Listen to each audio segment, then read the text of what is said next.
Welcome to Becoming a Ripple of Faith.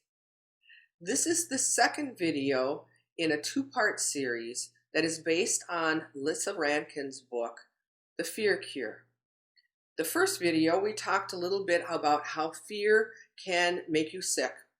We talked about the difference between true fear and false fear and how to discern the difference between that. But we also talked a lot about being created in God's image. We talked about our left brain or our small self, our cognitive mind, our ego, comparing that to our right brain, which is our true self and the place where we connect with God, the Holy Spirit, our intuition, and how we listen to God's guidance. In today's video, we are going to be taking a look at how we can take that stress that we experience, the fears that we experience, and how can we reframe that so that we can not only live a healthier life, but a life that's more connected with God. All right, how fear can cure you. Now, there are 4 fearful assumptions that many of us may have, and we don't even know that we have them, but it is something that in our subconscious we basically believe. And what happens when you really believe these assumptions is that then you spend your time pursuing safety, certainty, and you guard against loss at all costs. And you will do that even at the expense of your health, or even at not paying attention to your values. These assumptions make us take a look at life in a different way. The issue is that these are basically just thoughts, but our small self or our left brain sees them as gospel truths, sees them that this is the way the world really is. And so consequently, again, we live our lives and let those fears, let that stress harm us. So the 4 fearful assumptions are, first of all, that uncertainty is unsafe. We need to be certain. We need to be certain about what's right, what's wrong, how you worship, how you don't worship, how you live your life, what people are expected to do and what people are expected not to do. So we need a sense of being certain on that level. The next one is that I can't handle loss. I can't handle losing what I cherish.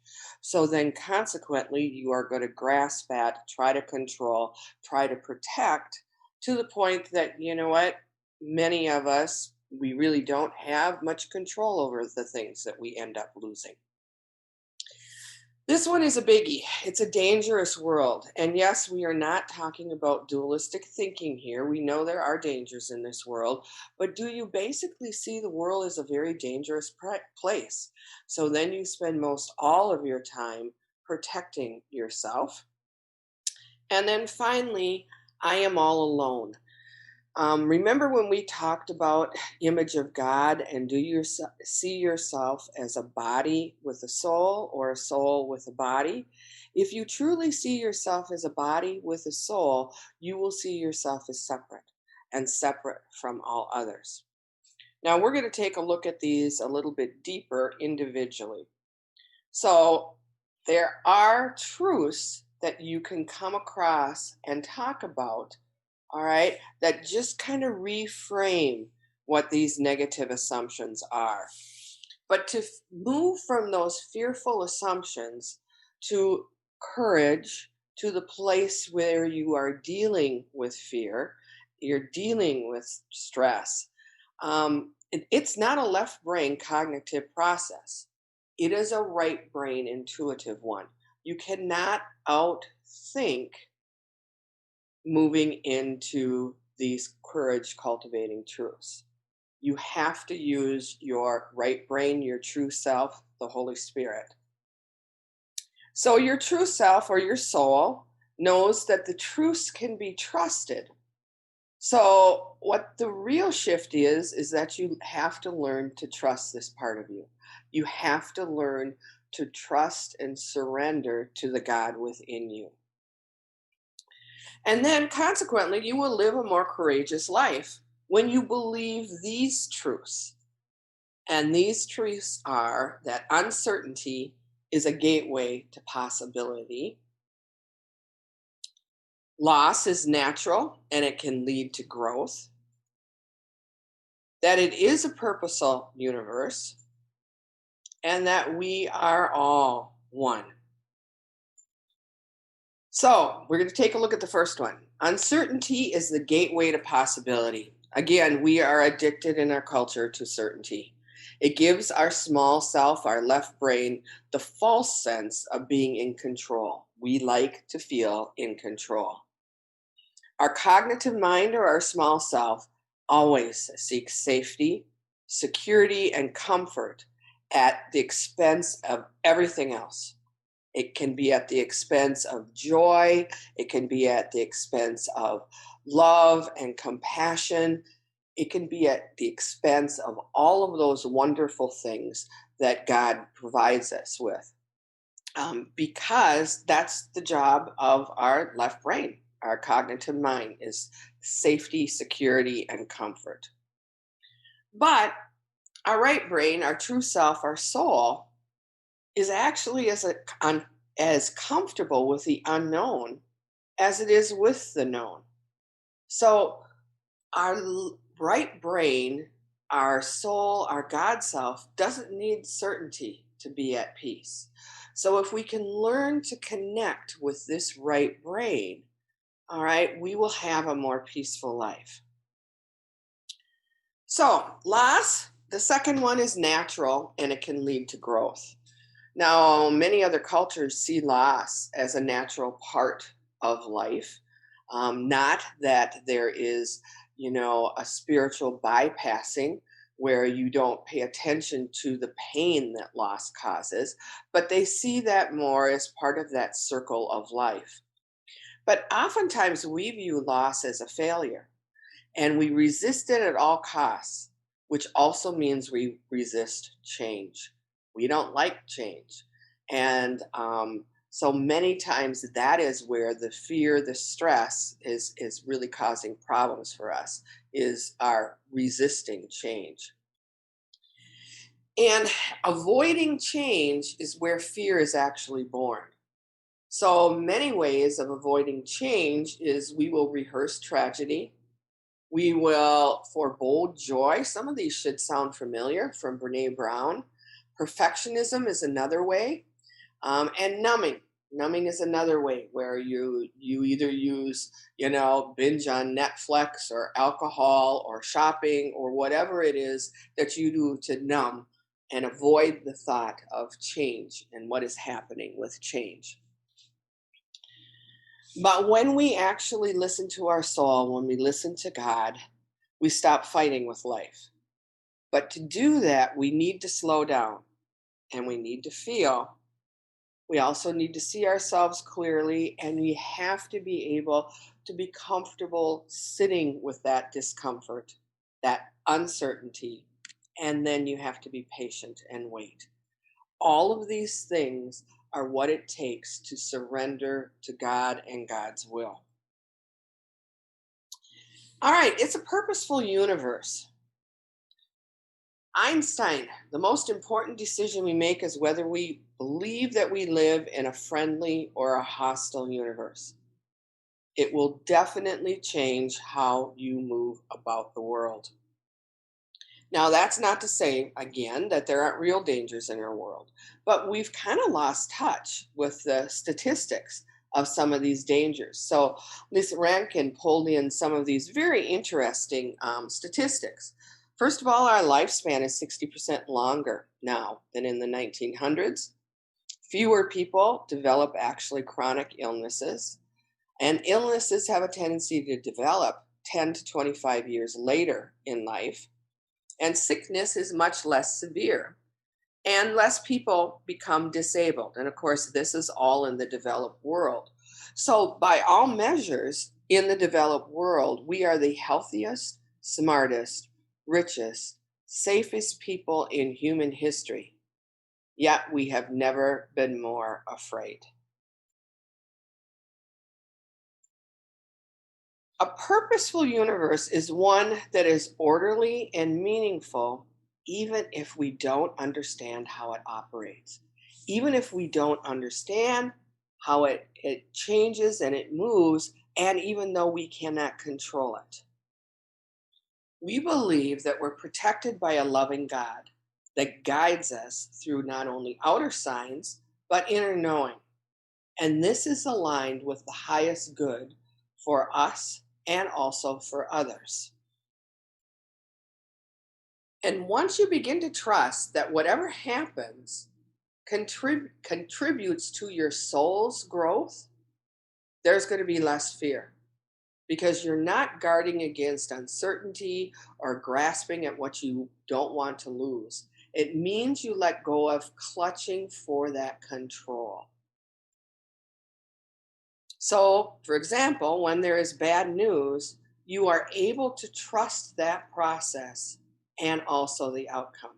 You are able to surrender to God. And we talk about in the Christian faith surrendering to God all the time, but you know what? We never have gotten a real good clue on how to do it. Here are some ways to be able to do that, to let go of some of that stress and fear. Yes, there is tragedy in a purposeful world. Again, we are not denying that there isn't terrible things that happen. And the truth is that life's purpose is all a mystery. Things don't always work out. But free will, human mistakes, ignoring the guidance and listening to only our small selves all contribute to some of all that suffering. Also, bad things can also become good things. God does not see things as dualistically as we do. We like to categorize it. This is bad, this is good. There is always good that can come out of bad things. And once you realize that nothing is necessarily random, that you're not a victim of either bad luck or bad genes or hostile forces, and then even some of those terrible things with illnesses or things that happen to you or those people that hurt you, um, that they are actually teachers of your soul, and you can find some way to be gracious about that, then you're ready to deal with your relationship with fear, uncertainty, and learn to surrender to God. Being brave or courageous, as she talks about, is more about leaning into the mystery without understanding it all. It's letting go of your control. Oneness, the final one. Oneness, a sense that we are all created in God's image, a sense that we are all one. If you believe that you are more of a soul living in a body, all of those souls are connected. Then that illusion of separation that underlines fear moves out of the way. And that's the way our society is going to be able to move past the division, the bitterness, the selfishness, the greed, and destruction that are right now really threatening to engulf our world. This is interesting. It's a little bit of a slap in the face, of course. Every time we sit in judgment of one another, we perpetuate the illusion of separation. We see ourselves as a body that has a soul, and we see ourselves as separate from everyone else. I like this quote. Don't judge someone just because they sin differently than you. Same thing as don't judge someone just because they think differently than you or see things differently than you. Every time we judge someone, if you really believe that we are all created in God's image and that we are all equal, we are basically just judging ourselves. And that judgment always stems from the left side of your brain. It is your false fear, and it is that small self that is threatened. And again, it happens in the left side of your brain because that false fear is nothing but a thought. And again, thoughts are not realities, they are just thoughts. So, how do we go about cultivating courage? How do we go about being brave? How do we go about surrendering? Um, we have to believe and trust in something more and something bigger than us. Whether you call that God, Jesus, the universe, the Great Spirit, we have to believe that there is something out there that is bigger than us to be able to be brave enough to surrender and move away from our small self. So, as long as you don't trust anything more than your cognitive mind, your left brain, you're likely to feel frightened. And making the shift to truly trust God, however, doesn't totally eliminate fear. It isn't like, okay, I'm going to get this and I'm going to surrender to God and I'm not going to feel fear or stress or anything again. That is simply not true. What it actually means is that you don't let this fear, you don't let this stress allow you to make decisions from that base. All right. You allow God to lead you. So, cultivating this courage is also kind of different than what we might think because it isn't about doing more. It's basically about letting go. All you really need to do is to let things be exactly as they are. So, how is it that God ends up guiding us to be able to deal with the stress, the fear, so that we can surrender and do God's will?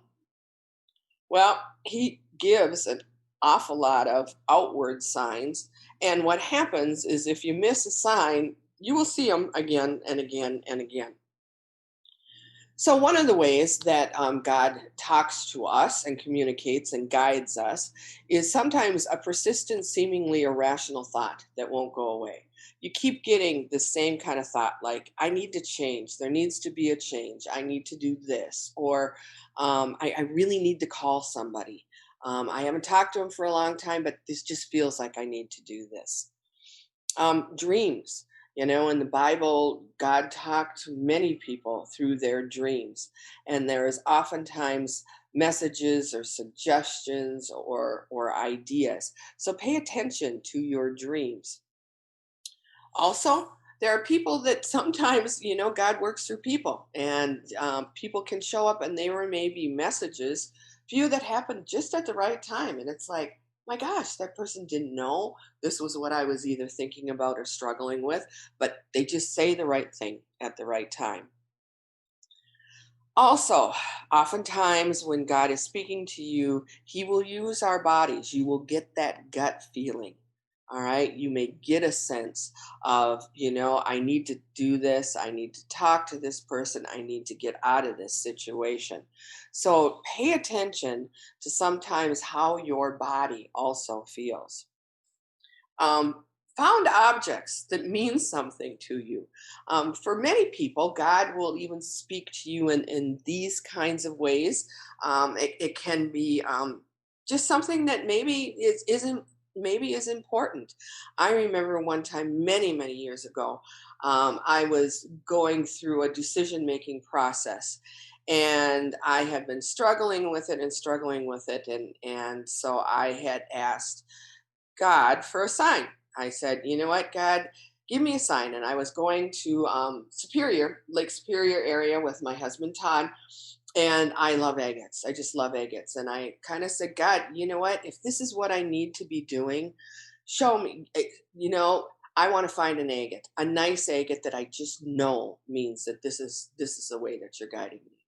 So of course, we hit every beach, every creek, everything, and I really was pushing to look for this agate. Never found a thing. So on the last day up there, we had gone hiking way up in the woods and the whole works, and it was at the point of the hike where you are so totally exhausted, because you've been tripping over tree roots and all of that and climbing hills, and I was pretty much ready to be done. And sure enough, I tripped over a rut and kind of went down on my hands. And then when I went to stand back up, I realized the root that I tripped on was an embedded beautiful agate. And I realized that, yes, God had given me my sign. So sometimes that happens. That doesn't always happen, but inner voices and visions that sometimes happen many times during repetitive tasks, exercise, or meditation. When I swim, I will get ideas for programming or for different things or different ways of explaining things. And I know that that is God that is guiding me in that as I calm down enough and do something that's very repetitive. Um, Coincidence, we use that word a lot, but sometimes there are those coincidences that are just way, way, way too meaningful to be accidental. So pay attention to those. Books, many times books speak very directly to where we're at in our life. Oftentimes you'll hear about a book and then you'll hear about it from somebody else and somebody else. And then all of a sudden you kind of go, yeah, I think I need to, get that book or look into the book, and you realize that it is exactly what you need. Other times that God can guide you is by putting road paths in your way or roadblocks in your way where you cannot seem to get what you want. And oftentimes that is used just to redirect you. There would be another door that would be opening. Card decks. We use faith practice cards at Augustana. Oftentimes, God speaks to us through those kinds of card decks, just like He speaks to us through the Bible and other scriptures. Animals, of course, I'm so connected with animals, but sometimes there's animals that appear in your path that God guides you. Many people will see um, red cardinals after people have died. A lot of people seem guided by eagles and see that as God's guidance for them. Song lyrics, if you're musical, songs that you just kind of can't get out of your head and they keep happening over and over again. Billboards from God. This is kind of funny, but sometimes, there may be things in license plates or emails or blog posts that, again, just seem to catch you where you're at and help you in making decisions. Sometimes it's guidance through intuitive people. Other people are connected to numbers, and numbers can have certain meanings for them. And the big deal is when things like this happen, do you just see it enough as a coincidence so that you don't have to question it? That's just I mean, that can't be real. That's just a coincidence. I'm not going to deal with it. Or do you respond with, this changes everything? I know that God is directing me and guiding me in my life through everyday things in my life. And do you see that as, this actually changes everything? This changes my life. Okay, our intuition, how the Holy Spirit talks to us, that's in there. And you know what? We are actually wired to pay attention to our right brain, our intuition. But the problem is that our culture doesn't value it. Everything is valued through the left brain. And that's changing now because we're hearing much, much more about right brain, intuition, feeling, some of all of that through many, many theologians.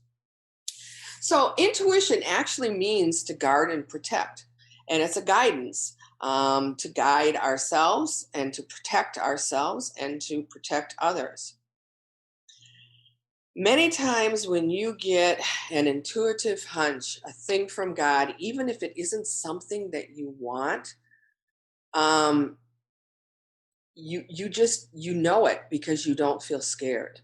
Like you may know change is coming, and even though it is something that you don't want, you actually do not feel afraid.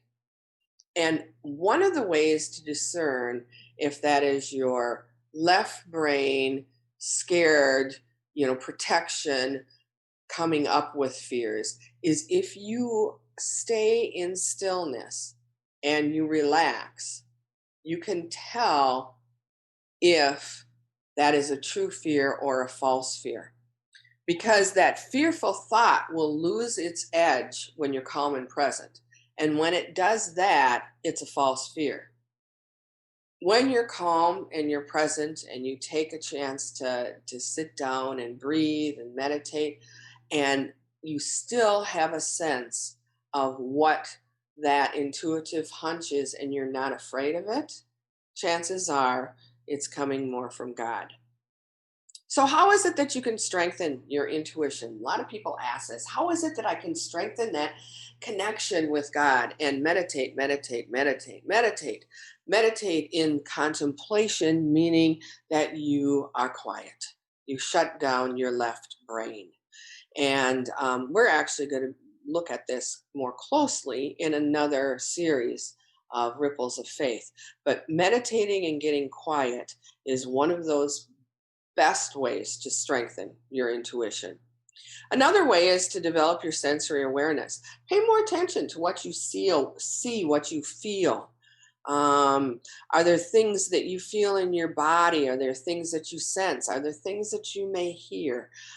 Because God many times comes to us, through the body, through our senses. Again, we talked about paying attention to your dreams, creativity.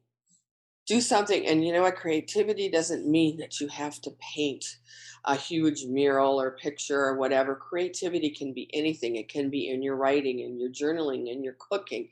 It can be even being creative in the way you see the world. So your creativity, again, is a right brain process that will also strengthen your connection. Consult your body compass. Again, pay attention to those gut feelings or those pains or tightness that you may get in your chest to see what is going on in your body. A vacation, which is kind of interesting, thinking of how would you do that now during COVID. But changing your daily routine, you definitely can do. Choose a day and not do any of the same things that you normally do. Um, Flip it all around, do something totally different. And that oftentimes helps to get you out of the regular pattern that you're in. Nature, spending time in nature.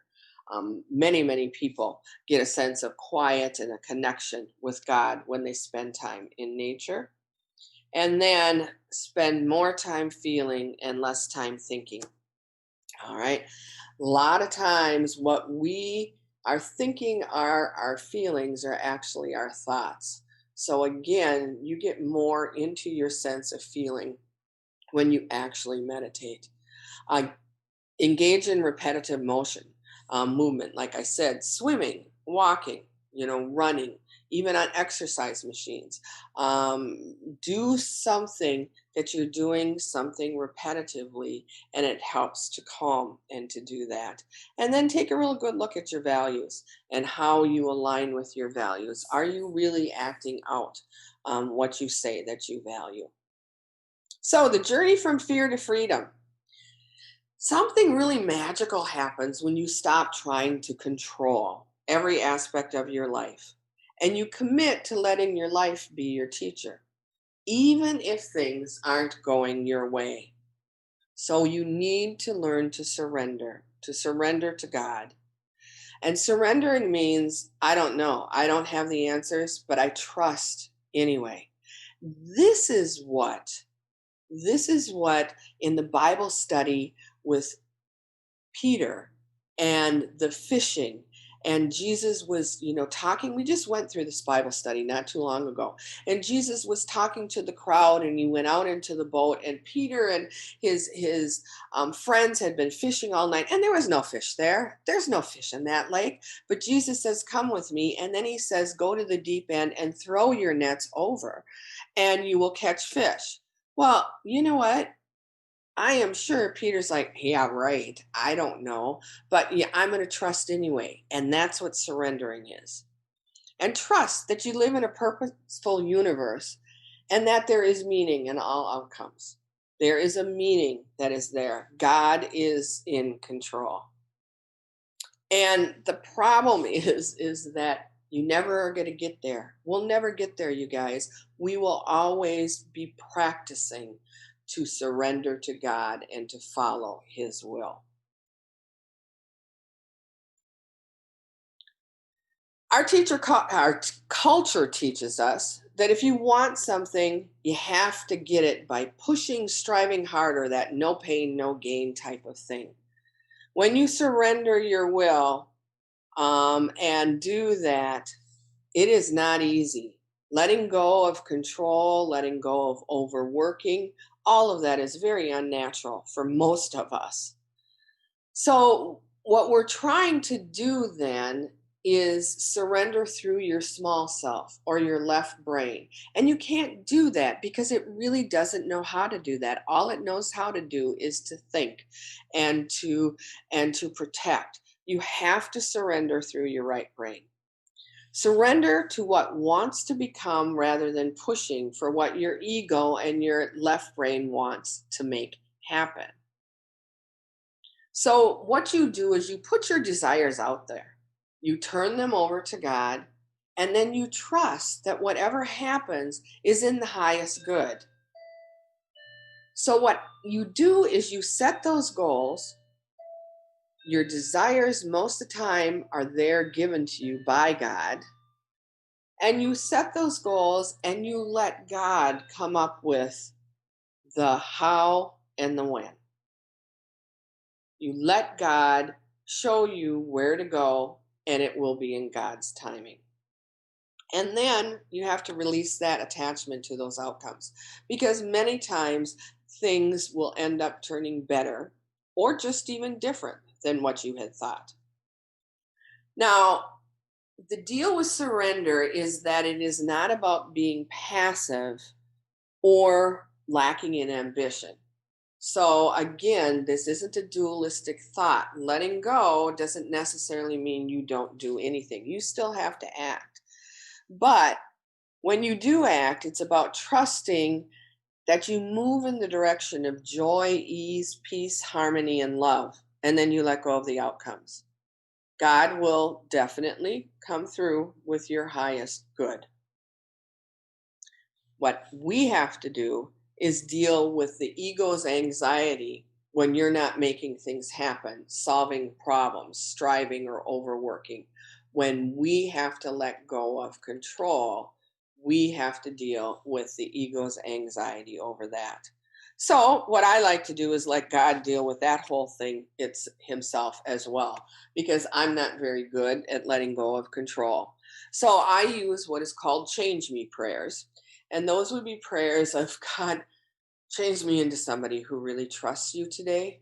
God, change me into somebody who goes ahead and listens to where you are guiding me today. God, change me into a person who can let go of outcomes. So it all begins with you. When one person makes the choice to heal false fear and chooses compassionate courage or bravery instead, this choice ripples out and it infects and entrains and brings others along with that love that accompanies it. That, you guys, is how we become a ripple of faith. Thank you for being with me today. Today, we took a really good look at how it is that we can change our fearful assumptions and beliefs so that we can connect with God, surrender to His will, and then listen for His guidance. This is how we become a ripple of faith. If you would like to discuss this video, we will be having a Zoom call on February 2nd from 7 until 8 p.m. Please email me to get the Zoom invitation. Our next Ripples of Faith series will be on meditation, contemplation, or silent prayer. Many theologians and researchers are saying that we need to learn how to shut down the chatter of our ego or our left brains so that we can actually connect and listen and hear God's guidance. I look forward to spending more time with you. Have a good week.